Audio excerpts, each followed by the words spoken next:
नमस्कार साथियों।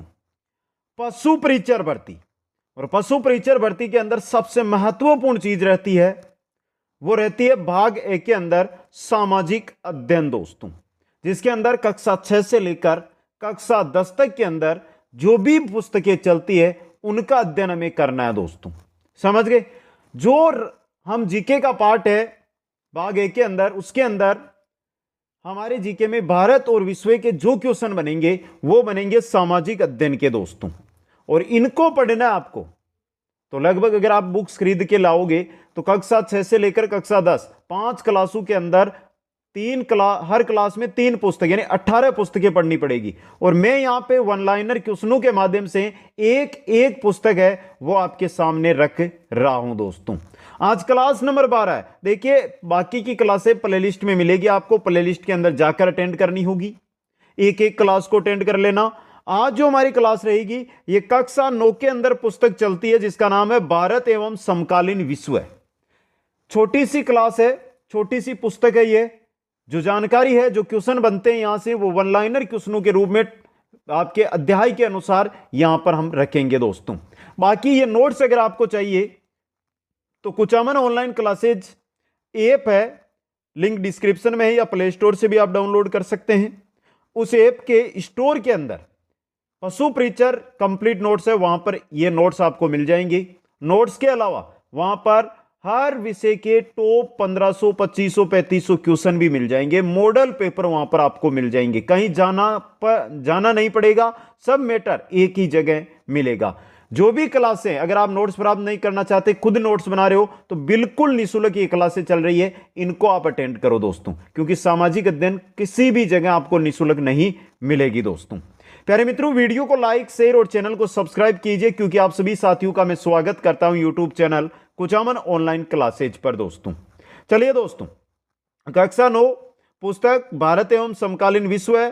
पहला अध्याय का नाम है फ्रांसीसी क्रांति। पहला अध्याय फ्रांसीसी क्रांति। देखिए इसके जो जो क्वेश्चन बनते हैं। फ्रांसीसी क्रांति की शुरुआत किस दिन हुई? फ्रांसीसी क्रांति की शुरुआत हुई थी 14 जुलाई 1789 को। 14 जुलाई 1789 को। क्रांतिकारियों ने सर्वप्रथम किस किले को ढहा दिया? क्रांतिकारियों ने सबसे पहले बास्तिल का जो किला है उसको ढाया था दोस्तों। फ्रांस की किस मुद्रा को 1794 में समाप्त कर दिया गया? कौन सी मुद्रा को? लिवरे मुद्रा चलती थी फ्रांस में, जिसको 1794 में समाप्त कर दिया गया। फ्रांस में चर्च द्वारा वसूल किया जाने वाला कर क्या कहलाया? फ्रांस में जो चर्च के द्वारा कर वसूला जाता था उसे टाइद कहते थे। टाइद क्या कहते थे? टाइद। फ्रांस में सीधे राज्य द्वारा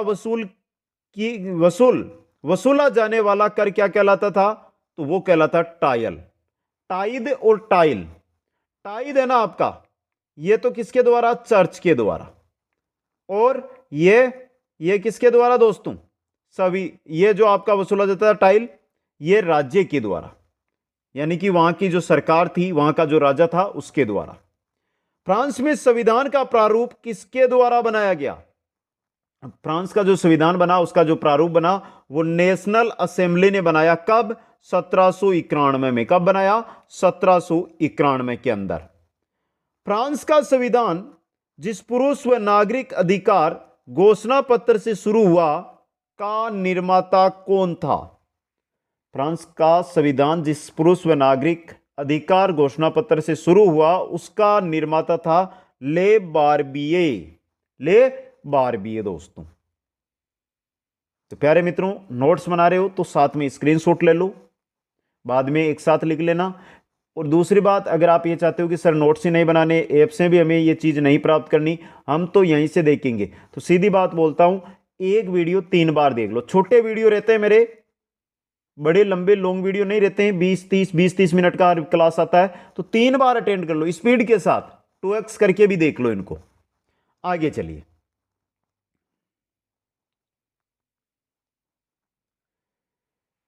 फ्रांस में महिलाओं को मताधिकार कब मिला? फ्रांस के अंदर महिलाएं मत का प्रयोग कर सकती है, यह अधिकार दिया गया था कब? 1946 में, भारत की आजादी से पहली साल। फ्रांसीसी उपनिवेशों से अंतिम रूप से दास प्रथा का उन्मूलन कब किया गया? दास प्रथा का जो उन्मूलन हुआ था फ्रांस के उपनिवेशों से, वो हुआ था 1848 में। कब हुआ था? 1848 में। फ्रांस में पहली बार दासों की मुक्ति का कानून कब लागू हुआ? दासों की मुक्ति का कानून तो 1794 में लागू हो गया था। दास प्रथा उन्मूलन कानून बना था 1848 में। फ्रांस में राजा की शक्तियों को कितने भागों में बांट दिया गया? 3 भागों में। एक विधायिका, दूसरी कार्यपालिका, तीसरी न्यायपालिका। जो हमारे वर्तमान में भारत के संविधान में 3 प्रकार की शक्तियां हैं, विधायिका, कार्यपालिका, न्यायपालिका, वो की वो। फ्रांस का राष्ट्रगान कौन सा है? मार्सिले। फ्रांस का राष्ट्रगान मार्सिले। धार्मिक जीवन को समर्पित समूह की इमारत क्या कहलाती है? धार्मिक जीवन को समर्पित समूह की इमारत क्या कहलाती है? कॉन्वेंट। क्या कहलाती है? कॉन्वेंट। फ्रांस को गणतंत्र राष्ट्र कब घोषित किया गया? फ्रांस को गणतंत्र राष्ट्र कब? 21 सितंबर 1792 को। 21 सितंबर 1792 को। नेपोलियन की हार व मृत्यु किस युद्ध में हुई? नेपोलियन की हार, नेपोलियन की मृत्यु किस युद्ध में होती है? वोटरलू। 1815 में युद्ध होता है वोटरलू, जिसके अंदर दोस्तों ले लो स्क्रीनशॉट। चलते हैं आगे, फिर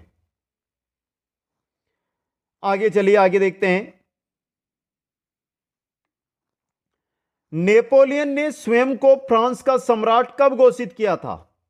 नेपोलियन काफी लंबे समय तक फ्रांस का सम्राट नहीं रहा था, 11 साल ही रहा था। 1804 में तो ये खुद सम्राट बना। 1815 में वोटरलू युद्ध के अंदर इसकी मृत्यु हो जाती है दोस्तों।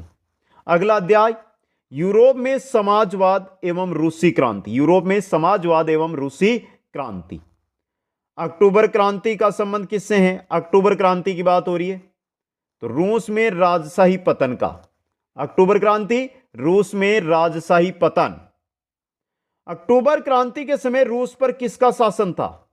जार निकोलस द्वितीय का। जब अक्टूबर क्रांति होती है रूस में, उस समय रूस में जो शासक या राजा था वो था जार निकोलस द्वितीय। अंतर्राष्ट्रीय महिला दिवस की शुरुआत किस दिन हुई थी? अंतर्राष्ट्रीय महिला दिवस की शुरुआत 22 फरवरी 1917 को। 22 फरवरी 1917 को। रूस में संपन्न किसानों को क्या कहा जाता था? रूस में जो भी संपन्न किसान होते थे उनको क्या कहते थे? कुलक। क्या कहते थे? कुलक कहते थे दोस्तों। अगला अध्याय, नेक्स्ट अध्याय, अध्याय का नाम है नात्सीवाद और हिटलर का उदय। नात्सीवाद और हिटलर का उदय। दुनिया का सबसे बड़ा शेयर बाजार कौन सा है? दुनिया का सबसे बड़ा शेयर बाजार wall street exchange. Wall street exchange कहां का? अमेरिका का। वॉल स्ट्रीट एक्सचेंज अमेरिका का सबसे बड़ा शेयर बाजार। हिटलर की पार्टी को किस नाम से जाना जाता है? हिटलर की party national socialist party. Nazi, नात्सीवाद या हिटलरवाद एक ही चीज है। नेशनल सोशलिस्ट पार्टी नात्सी दोस्तों, ले लो स्क्रीनशॉट। आगे चलें, आगे देखिए एक एक चीज। यहूदियों की शहरों के से बाहर बनी बस्तियों को क्या कहा जाता था? यहूदियों की जो शहरों से बाहर बनी हुई बस्तियां थी उन्हें क्या कहते थे? गेटो। क्या कहते थे? गेटो दोस्तों। ईसाइयों में यहूदियों के प्रति घृणा का मुख्य कारण क्या था? ईसाइयों के अंदर यहूदियों के प्रति घृणा का जो मुख्य कारण था वो था ईसा मसीह की हत्या। ईसा मसीह की हत्या। 14 साल कम आयु के नात्सी बच्चों का संगठन क्या कहलाता था? 14 साल से कम उम्र के नात्सी बच्चों का संगठन क्या कहलाता था? युंग फोक। क्या कहलाता था? युंग फोक। वर्साय की संधि कब हुई थी? वर्साय की संधि, और वर्साय की संधि हुई थी 30 जनवरी 1933 को। 30 जनवरी 1933 को। दूसरे विश्व युद्ध में मित्र राष्ट्रों की विजय कब हुई? दूसरा विश्व युद्ध और उसमें मित्र राष्ट्रों की जो विजय होती है वो होती है 8 मई 1945 को। 8 मई 1945 को दोस्तों। आगे देखिए, नात्सियों द्वारा यहूदियों पर की जाने वाली भयंकर हिंसा को क्या कहा गया?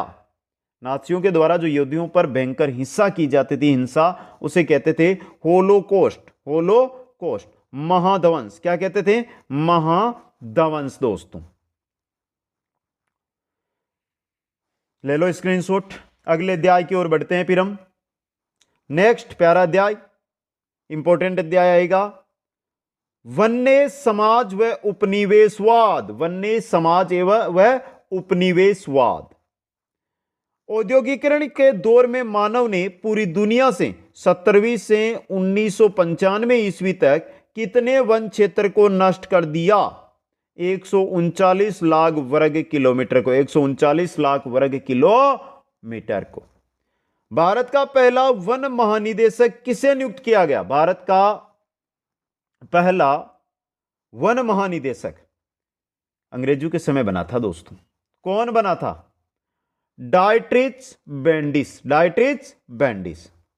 बेंडिस द्वारा भारतीय वन सेवा की स्थापना कब की गई? बेंडिस द्वारा भारतीय वन सेवा की स्थापना 1864 में। कब की गई? 1864 में। भारतीय वन अधिनियम को सूत्रधार कब किया गया? भारतीय वन अधिनियम और उसको सूत्रधार कब किया गया? 1865 में। कब किया गया? 1865 में। इंपीरियल फॉरेस्ट रिसर्च इंस्टीट्यूट की स्थापना कहां पर की गई? इंपीरियल फॉरेस्ट रिसर्च इंस्टीट्यूट की स्थापना कहां, कब? तो कहां की गई थी? देहरादून में। कब? 1906 में। देहरादून 1906।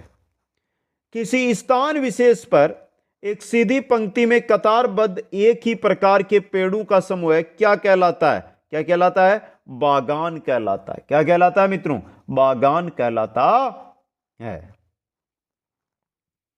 ले लो स्क्रीनशॉट, फिर आगे चलते हैं। आगे देखिए, एक एक चीज इंपॉर्टेंट है प्यारे मित्रों। यहां से 1865 में वन अधिनियम बनाए जाने के बाद उसमें कब कब संशोधन हुए? अब तक यानी आजादी तक 3 बार संशोधन किया गया था। पहला 1865 में, दूसरा 1878 में और तीसरा 1927 में। तो वन अधिनियम बनने के बाद 1878 और 1927 में 2 परिवर्तन इसके अंदर किए गए। 1878 के वन संशोधन वन अधिनियम में वनों को कितनी श्रेणियों में वर्गीकृत किया गया? तो वही 3 श्रेणियां जो आज चलती है, उन्हीं 3 श्रेणियों में। 1875 से 1925 के मध्य भारत में कितने बाघों को मारा गया? तो 80,000 से अधिक बाघों को मारा गया दोस्तों। सिद्धू और कान्हू को किस क्षेत्र में वन विद्रोह के लिए जाना जाता है? सिद्धू कान्हू को किस क्षेत्र में वन विद्रोह के लिए जाना जाता है? संथाल क्षेत्र में। किसमें? संथाल में। बिरसा मुंडा को किस क्षेत्र में वननायक के रूप में जाना जाता है? बिरसा मुंडा किस क्षेत्र में? वननायक छोटा नागपुर क्षेत्र। छोटा नागपुर क्षेत्र के अंदर। अल्लूरी सीताराम राजू। अल्लूरी सीताराम राजू का संबंध किस क्षेत्र से है? आंध्र प्रदेश से। कलांग विद्रोह का संबंध किससे है? कलांग विद्रोह का संबंध है जावा से। कलांग विद्रोह का संबंध किससे है? जावा से। डच्चू ने अपनी वैज्ञानिक वानिकी डच्चू ने अपनी वैज्ञानिक वानिकी की शुरुआत कहां से की थी? जावा से। कहां से की थी? जावा से दोस्तों। ले लो स्क्रीनशॉट। एक लाइन, एक एक चीज इंपॉर्टेंट है यहां से।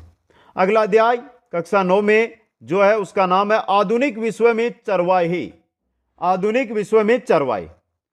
ऊंचे पहाड़ों पर स्थित प्राकृतिक चारागाह क्या कहलाते हैं? क्या कहलाते हैं? बुग्याल। क्या कहलाते हैं? बुग्याल। जम्मू और कश्मीर का प्रमुख चरवाहा समुदाय गुज्जर बकरवाल। गुज्जर बकरवाल। भेड़ बकरियों का झुंड क्या कहलाता है? क्या कहलाता है? रेवड़। ये पशु परिचय से जुड़े हुए क्वेश्चन है आपके लिए। जो पशु परिचय भर्ती में पशुपालन पार्ट भी है ना, उसमें ऐसे क्वेश्चन आ सकते हैं। महाराष्ट्र का प्रसिद्ध चारागाह समुदाय कौन सा है? धनगर। कौन सा है? धनगर। गद्दी चारागाह समुदाय का संबंध किस क्षेत्र से? गद्दी चारागाह समुदाय हिमाचल प्रदेश से। किससे है? हिमाचल प्रदेश से। रायका समुदाय का संबंध किस राज्य विशेष से? रायका समुदाय का राजस्थान से। रायका व उनकी बस्ती किस नाम से जानी जाती है? डंडी। ढंढी। मासाई जनजाति का संबंध किस क्षेत्र से है? अफ्रीका से। मासाई जनजाति का संबंध है अफ्रीका से। मासाई शब्द का अर्थ क्या होता है? मेरे लोग। मासाई मेरे लोग, मासाई मेरे लोग। ले लिया स्क्रीनशॉट? चलते हैं आगे दोस्तों। यह था आपका अध्याय आज का। रायका ऊंट पालकों को क्या कहा जाता है? रायका ऊंट पालक होते हैं, उनको मारू कहते हैं। क्या कहते हैं? मारू। उपनिवेशिक सरकार द्वारा अपराधी जनजातीय अधिनियम कब पारित किया गया? उपनिवेशिक सरकार के द्वारा अपराधी जनजातीय अधिनियम कब? 1871 में। तो यह हो गई कक्षा 9 की पुस्तक कंप्लीट आपके सामने। अब एक बार पहले सभी साथियों को जो बोल रहा हूं वो करना है, कमेंट करना है और कमेंट करके बताना है कि ये जो हमारी क्लासें आ रही है सामाजिक अध्ययन की, आपको लग कैसी रही है। वन लाइनर क्वेश्चनों के रूप में लेकर आ रहा हूं। इतने पढ़ लोगे तो इनसे बार क्वेश्चन नहीं जाएगा। बाकी ऐप के ऊपर ये कंप्लीट नोट्स मिल जाएंगे आपको, वहां से नोट्स ले सकते हो। जीके हो, विज्ञान हो, पशुपालन हो, सामाजिक अध्ययन हो, सबके नोट्स। मैथ्स के यूट्यूब के माध्यम से ही क्वेश्चन आंसर कंप्लीट करवाऊंगा। 1000 अधिक क्वेश्चन करवा दूंगा मैथ के। उनकी तरीके, उनको हल करने का तरीका सीख लेना, उनसे बाहर क्वेश्चन भी नहीं जाएगा। वीडियो को लाइक, शेयर और चैनल को सब्सक्राइब करना ना भूलें। और अधिक से अधिक सभी मित्रों से अनुरोध है कि नोट्सों को पढ़ें जो नोट्स ऐप पर उपलब्ध है। आप सभी साथियों को बहुत बहुत धन्यवाद। जय हिंद, जय भारत। मिलते हैं नेक्स्ट क्लास में।